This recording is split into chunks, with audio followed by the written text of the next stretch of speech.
तसं काळजी करण्याचं काहीच कारण नाही आहे आता. त्यांचं बीपी हाय झालं होतं फक्त. हां, आणि त्यांच्या रोजच्या गोळ्या चुकवण्याचा बेजबाबदारपणा इथून पुढे करू नका. हे तुम्ही आम्हाला सांगायची गरज नाहीये डॉक्टर. जर स्वतःचा फोन घरी विसरण्याचा बेजबाबदारपणा तुम्ही करू शकता तर तुम्हाला हे बोलायचा काही हक्क नाहीये. सॉरी, माझी चूक झाली. या. अचानक काय झालं ग? फक्त रोज घ्यायच्या गोळ्या आज घेतल्या गेल्या नाही. पण तुझ्या हातून चूक कशी झाली? नाही, तिची काही चूक नाहीये. खरं तर माझ्यामुळेच झालंय सगळं. तू बासा, आता पुन्हा पुन्हा तेच तेच नाही बोलायचं. अगं आपलं नशीब चांगलं की वहिनी साप गोळ्या घ्यायचीच विसरली. नशीब मावशीचं चांगलं.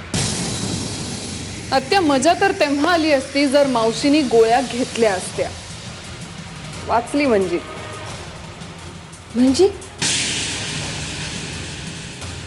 आता हे काय? आणि गोळ्या थोड्याशा वेगळ्या होत्या. अगं आई जगदंबे, हे पोरी कोणाच्या जीवावर तर उठली नाही ना? जीवावर तसं काही नाहीये, पण हे बघ, मला सांग आधी काय ते स्पष्ट.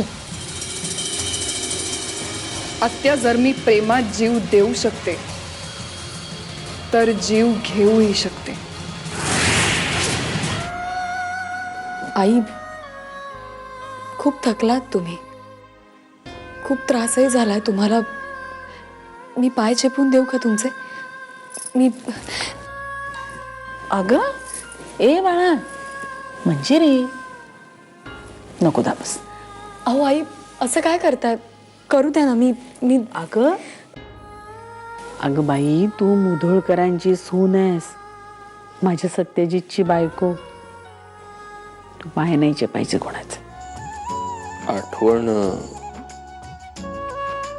आठवण येत नसेलच ना माझी?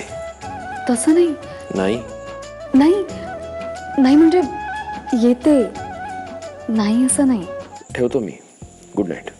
Good night.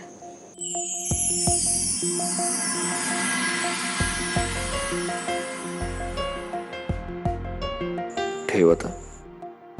नाही, आधी तुम्ही. मंजिरी, आय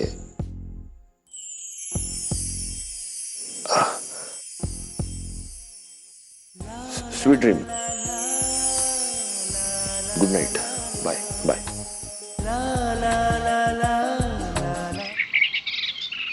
दुपारी सगळ्यांना पिण्यासाठी आपण कैरीचं पन्ह करूया. उन्हाचं बरं असतं नाही?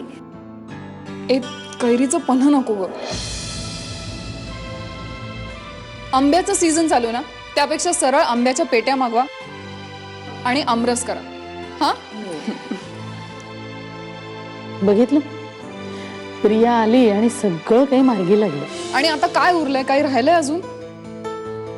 झालं ग बाई, तू अगदी सगळं व्यवस्थित केलंस. नाही नाही, पण अजून महत्वाचं काम राहिलंय.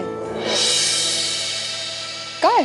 माझ्या बरोबर चल आणि मला साडी कोणती नेसायची ते सांग. चल. ए, मी पण येऊ? चल. छान जमले नी प्रियाचं आणि मंजिरीचं.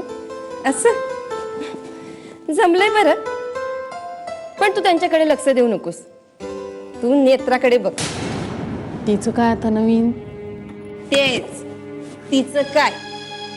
अगं तिचं काय करायचं डोक्यात घेतलंयस? काही विचारच केला नाहीस?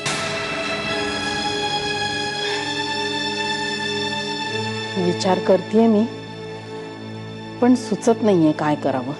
वहिनी, असं म्हणून कसं चालेल सांग बरं?